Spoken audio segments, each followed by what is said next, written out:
मोदी, अमित शहा, धर्मेंद्र प्रधान यांचा राजीनामा का घेत नाही याचं कारण ऐकून आपल्यालाही धक्का बसेल. देशातील बहुतेक लोकांना हे वाटतं, देशातील विद्यार्थ्यांच्या विरोधात जाण्यापेक्षा भाजपने धर्मेंद्र प्रधान यांचा राजीनामा घेतलेला बरा. पण अमित शहा, मोदीच काय, भाजपमधील कोणताही मंत्री धर्मेंद्र प्रधान यांच्या राजीनाम्याची मागणी करू शकत नाही. एकीकडे अख्ख्या देशामधील तरुण रस्त्यावरती उतरलेत, तरी देखील धर्मेंद्र प्रधान यांचा राजीनामा का होत नाही तुम्हाला या आजच्या व्हिडिओमधून समजणार आहे. आणि हे समजल्यानंतर आपल्यालाही समजेल हा राजीनामा का होत नाहीये. कारण की याचं कनेक्शन थेट RSS आणि मनी मॅन यांच्याबरोबर आहे. आता याशिवाय राहुल गांधी यांचा देखील धर्मेंद्र प्रधान यांच्याबद्दल एक महत्त्वाचा मुद्दा आहे. सर्वांनी लक्ष देऊन ऐका, कारण की व्हिडिओमधील प्रत्येक एक मुद्दा आपल्याला समजून घेणं गरजेचं आहे. काँग्रेस सरकारच्या काळामध्ये नैतिकतेची जबाबदारी स्वीकारून अनेक मंत्र्यांनी राजीनामे दिले होते. त्यामध्ये मग नितीश कुमार असो, अशोक चव्हाण असो, लाल बहादूर शास्त्री असो. पण गेल्या 12-13 वर्षामध्ये भाजप सरकारच्या काळामध्ये एकाही मंत्र्यांचा राजीनामा झालेला नाही. 2015 मध्ये सुषमा स्वराज आणि वसुंधरा राजे यांनी ललित मोदी यांना लंडन आणि पोर्तुगीजला पळून जाण्यासाठी मदत केली होती, अशा अनेक लोकांनी आरोप देखील केले होते. त्यावेळेस विरोधी पक्षांनी भाजपच्या त्या मंत्र्यांची राजीनाम्याची मागणी केली होती. पण तेव्हा राजनाथ सिंग यांनी पत्रकार परिषदेमध्ये म्हटलं होतं, भैया, हे भाजपचं सरकार आहे, हे काँग्रेसचं सरकार नाही आणि इथे कुठल्या मंत्र्यांचा राजीनामा होत नसतो. याचा अर्थ स्पष्ट होता, भाजप सरकारची भूमिका अगोदरपासूनच स्पष्ट होती. कोणत्याही मंत्र्यावरती आरोप झाले तरी देखील त्या मंत्र्यांचा राजीनामा घेतला जाणार नाही. पण शिक्षण मंत्री असलेले धर्मेंद्र प्रधान यांच्या बाबतीत मात्र गोष्ट वेगळी आहे. कारण की यांच्या राजीनाम्याची गोष्ट सत्ताधारी पक्षातील कोणताही मंत्री करू शकत नाही. आता त्याचं कारण समजून घेऊ.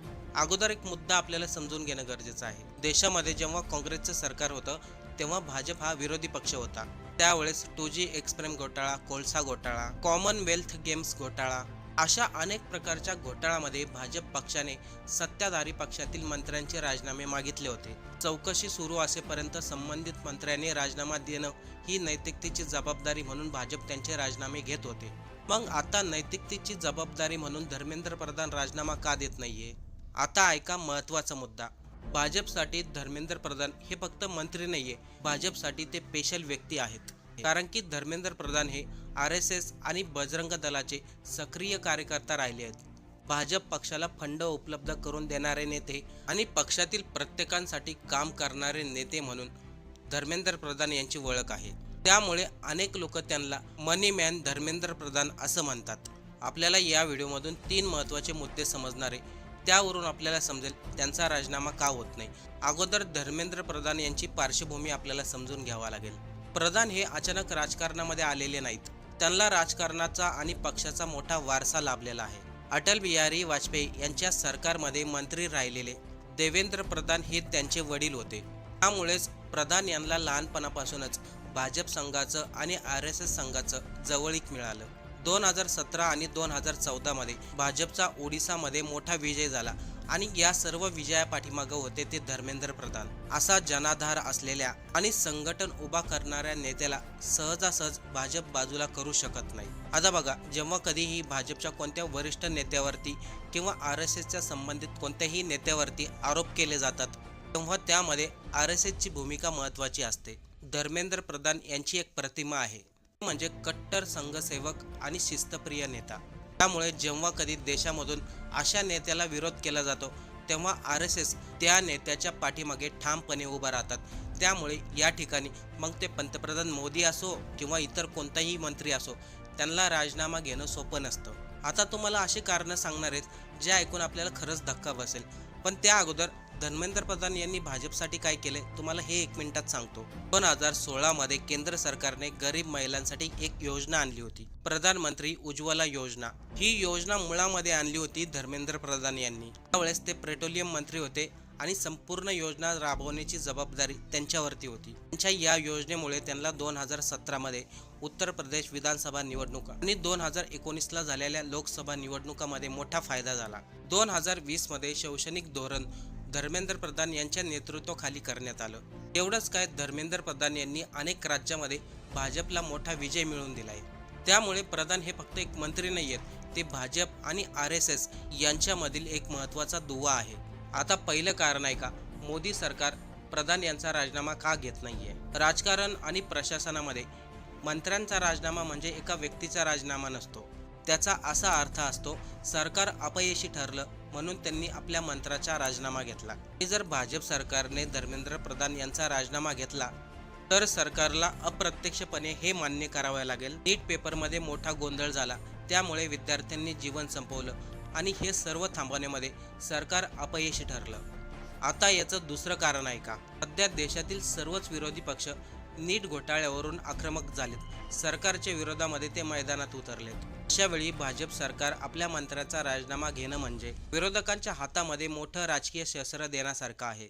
जर अशा परिस्थितीमध्ये धर्मेंद्र प्रधान यांचा राजीनामा झाला तर राहुल गांधी यांना आपला मोठा राजकीय विजय मिळाला अशी इमेज तयार होईल. ते जनतेला सांगतील, आम्ही सरकारवरती दबाव आणला त्यामुळे सरकारला झुकावं लागलं. आणि भाजप सरकारला हे चांगलंच माहिती आहे, जर एखाद्या मंत्र्याचा राजीनामा झाला तर विरोधक तिथेच थांबत नाहीत. त्यानंतर विरोधक आरोप करू शकतात, NTA बरखास्त करा, शिक्षण मंत्रालयाची चौकशी करा आणि इतर मुद्द्यावरती देखील राजीनामे मागितले जातील. राम मंदिरामध्ये काय घोटाळा झाला हे आपल्या सर्व देशाला माहिती आहे. त्या प्रकरणात देखील विरोधक एखाद्या मंत्र्याचा राजीनामा मागतील आणि ही चुकी भाजप सरकार करत नाहीये. त्यामुळे शिक्षण मंत्री धर्मेंद्र प्रधान यांचा राजीनामा घेत नाहीये. आता तिसरं आणि महत्त्वाचं कारण म्हणजे सध्या दिल्लीच्या जंतर मंतरवरती आणि देशभरामधील विद्यार्थी, वेगवेगळ्या क्षेत्रातील तरुण, विविध संघटना रस्त्यावरती उतरून आंदोलन करत आहे. तर अशा परिस्थितीमध्ये भाजप सरकारने प्रधान यांचा राजीनामा घेतला तर आंदोलकांना वाटेल, आपल्या आंदोलनामुळे या सरकारने शिक्षण मंत्र्याचा राजीनामा घेतलाय. मग काय भविष्यामध्ये जेव्हा जेव्हा सरकारच्या विरोधामध्ये एखादा मुद्दा उपस्थित होईल तेव्हा प्रत्येक वेळी जनता आणि विरोधक मंत्र्यांच्या राजीनाम्याची मागणी करतील, रस्त्यावरती उतरतील. जनतेने दबाव टाकला की सरकार राजीनामा घेतं अशी इमेज तयार होईल. पण भाजप मात्र या सर्व गोष्टींपुढे अजिबात घाबरत नाहीये. कारण की धर्मेंद्र प्रधान यांचा राजीनामा न घेणं हे फक्त एका मंत्र्यांचं मंत्रिपद वाचवण्याचा प्रयत्न नाहीये. तर या ठिकाणी भाजप आपली राजकीय प्रतिमा जपते. आंदोलकांना हे दाखवून देते, तुम्ही कितीही प्रयत्न करा, आम्ही तुमच्या पुढे झुकणार नाही. त्याऐवजी भाजप सरकार काय सांगते, आम्ही आरोपी पकडले, आम्ही अमुक लोकांना जेलमध्ये टाकलं, आम्ही तात्काळ परीक्षा रद्द केली, पुन्हा नवीन परीक्षा घेतली, असे उत्तर देऊन सरकार हे आपल्या मंत्र्यांना वाचवते. आता आपल्यातील बऱ्याचशा लोकांना समजलं असेल, प्रधान यांचा राजीनामा घेणं काही सोपं नाही.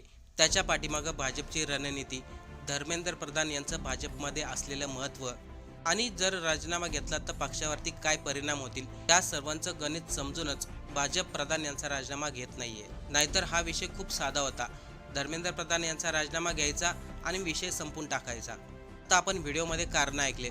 आता आपल्याला काय वाटतंय, या व्यतिरिक्त आणखीन काही कारण असू शकतं का धर्मेंद्र प्रधान यांचा राजीनामा न घेण्याचं? या सर्व गोष्टीमध्ये राहुल गांधी यांना माहिती आहे, भाजप धर्मेंद्र प्रधान यांचा राजीनामा घेणार नाही.